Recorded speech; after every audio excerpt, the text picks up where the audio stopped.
और भोपाल से बड़ी खबर आ रही है। इंडिया गठबंधन का जो पहला हमला है वो मध्य प्रदेश में हुआ है। विपक्ष के गठबंधन की जो पहली रैली है, जी हां, पहली रैली भोपाल में होने वाली अक्टूबर के पहले हफ्ते में एक बड़ी रैली का आयोजन किया गया है। इंडिया गठबंधन की समन्वय समिति में फैसला किया गया है। लोकसभा चुनाव से पहले विधानसभा में फोकस करेगी इंडिया गठबंधन।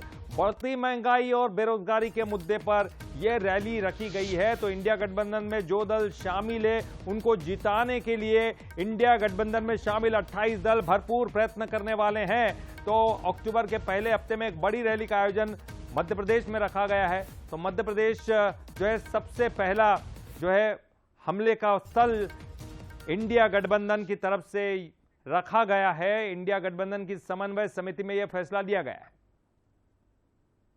The coordination committee decided to start the process for determining the seat sharing. It was decided that the member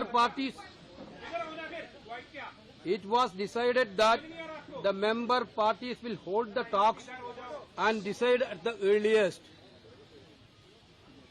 The committee decided to hold joint public meetings in different parts of the country. The first public meeting will be held at Bhopal in the first week of October in the issue of rising prices, unemployment and corruption of BJP government.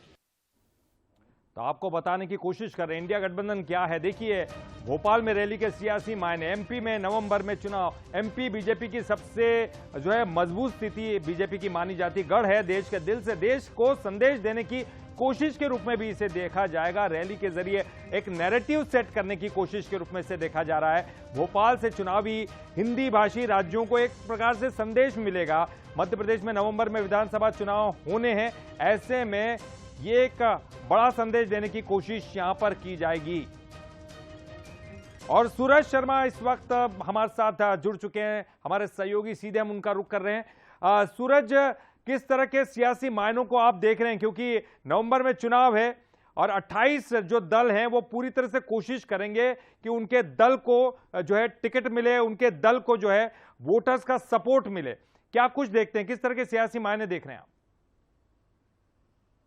बिल्कुल, इसके पीछे बहुत कुछ सियासी मायने हैं, क्योंकि 23-24 बहुत नजदीक है। ऐसे में जिस तरीके से कि मोदी सरकार के खिलाफ जो गठबंधन तैयार हुआ है इंडिया, उसके तमाम नेताओं का कहना है कि जिस तरीके से लोकसभा चुनाव के पहले 4 राज्यों में विधानसभा चुनाव होना है, तो ऐसे में कहीं ना कहीं देश के दिल मध्य प्रदेश की बात करें तो देश के दिल मध्य प्रदेश से दिल्ली तक एक संदेश देना। और यही कारण है कि हिंदी भाषी राज्यों में, चाहे मध्य प्रदेश की बात करें, छत्तीसगढ़ की बात करें, राजस्थान की बात करें, तो इन तीनों चारों राज्यों में विधानसभा चुनाव होना है। तो भोपाल में अक्टूबर के पहले हफ्ते में एक जनसभा करके, रैली करके, आम पब्लिक मीटिंग करके कहीं ना कहीं पूरे देश में एक संदेश देना है किस तरीके से गठबंधन जो 28 पार्टियों का है वो एक साथ और एकजुट होकर कैसे मोदी सरकार के खिलाफ माहौल खड़ा करेगा और कैसे वो एक साथ जुटकर 2024 में लोकसभा का चुनाव लड़ेंगे। शायद यही कारण है कि तीसरी जो पब्लिक मीटिंग है वो मध्य प्रदेश में चुनी गई है, राजधानी भोपाल में चुनी गई है, क्योंकि नवंबर में मध्य प्रदेश में चुनाव होना है, राजस्थान में चुनाव होना है, छत्तीसगढ़ में चुनाव होना है। तो सियासी मायने यही है और इसलिए शायद ये बातचीत भी कही है कि लोकसभा चुनाव में सीटों का बंटवारा अभी नहीं हुआ है, क्योंकि हमें मीटिंग करना है। उसके बाद माना जा रहा है कि दिल्ली में चौथी पब्लिक मीटिंग होगी। भोपाल के बाद, मध्य प्रदेश के बाद चौथी जो पब्लिक मीटिंग है वो दिल्ली में होगी। तो कहीं ना कहीं मध्य प्रदेश के बाद सीधा देश के दिल दिल्ली में, राजधानी में बैठक करने का मतलब ही यही है कि कहीं ना कहीं 4 राज्यों के चुनाव के बाद लोकसभा का चुनाव होना है अप्रैल मई में। तो ऐसे में यही कारण है कि 28 पार्टियां एकजुट होकर कहीं ना कहीं विपक्ष को, खासतौर से भारतीय जनता पार्टी को यही संदेश देना चाहती हैं कि वो एकजुट होकर मध्य प्रदेश से दिल्ली तक पहुंचेंगी। और मध्य प्रदेश की बात करें तो भारतीय जनता पार्टी का गढ़ माना जाता है, यहीं से संगठन मजबूत होता है। और देश में कहीं भी चुनाव होता है तो मध्य प्रदेश के जो संगठनात्मक पहलू है, राजनीतिक जो घटनाक्रम है, वो कहीं ना कहीं बहुत मायने रखते हैं। सूरज, और हम देख पा रहे हैं, क्योंकि इंडिया गठबंधन बनने के बाद ही उत्तर प्रदेश में जो एक चुनाव हुआ उसमें बीजेपी को करारी मात दी थी। तो इससे समझा जा सकता है कि वो कितने उत्साहित हैं। 28 दलों का गठबंधन है और वो पूरी कोशिश में है कि उनके दल में शामिल जो दल है, उनके गठबंधन में जो शामिल दल है, उसको कहीं से कहीं भी जीत मिले और बीजेपी को हार मिले। बहुत बहुत शुक्रिया सूरज इस पूरी जानकारी के लिए।